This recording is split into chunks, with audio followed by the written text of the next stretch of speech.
Αχινό γίνεται η πίτσα. Τι γίνεται? Αχινό. Γεια σου Φωκλή. Γεια. Έχουμε πίτσα με τατζίκι. Ναι. Ωραία, τι ώρα θα την πάρω? Πώς θέλεις, 5-6? Ό,τι έχεις ευχαρίστηση. Ορίστε. Είμαι στα Μέγαρα και τρώω πίτσα με γαρδούμπα. Ορίστε. Έλα Σοφοκλή. Ναι. Έτοιμες οι πίτσες? Ναι, αγόρι μου, να έρθει να τις πάρεις. 2 μαργαρίτα, θα στείλω ένα παιδί. Σε έχω φτιάξει. Είναι οι 2 μαργαρίτα, είναι και οι 2 4 εποχές. Ναι. Σοφοκλή, καλησπέρα. Καλησπέρα. Τι κάνουμε, καλά είστε? Να, εδώ ψωνοπίτσες. Καλά κάνεις. Δεν βρεις ρε φιλαράκι? Ορίστε. Πάντως σε παραδέχομαι, είσαι ωραίος αρχηγός. Γιατί? Που τρώω πίτσες από σένα, Σοφοκλή, μουσικό, δεν το καβλί. Σοφοκλή, δεν σου παρακλείς τη δισταριά, με έφαγε τσίγνα, θέλω να κοιμηθώ ρε.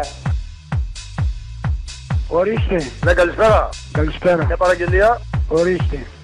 3 πίτσες, 4 εποχές θέλω. Ναι, μου τελειώσανε, αγόρι μου.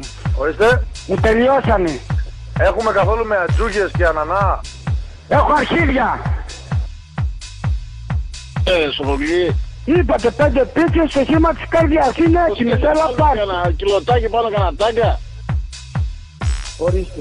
Ναι, Σοφοκλή, καλησπέρα. Καλησπέρα. Τη μεγάλη εβδομάδα θα είσαι ανοιχτά. Ορίστε. Τη μεγάλη εβδομάδα θα είσαι ανοιχτά και θέλω καμιά πίτσα ανοιχτή σήμερα, φίλε. Ναι, θα ρωτήσουμε εδώ, έχουμε έναν. Ορίστε. Ναι, καλησπέρα σας. Καλησπέρα. Θα ήθελα μια πίτσα με παγώνι, έχετε? Σοφοκλή, ο Θεμιστοτής είμαι, τι κάνεις, καλά είσαι? Καλά. Δεν σ' ακούω καλά, φίλε μου, έχεις τέτοια, έχεις στεναχώριες, τι έγινε, τι σε πειράζει? Ενδιαφέρεσαι και την υγεία μου. Ναι ρε φίλε, Σοφο, γιατί είσαι ωραίος.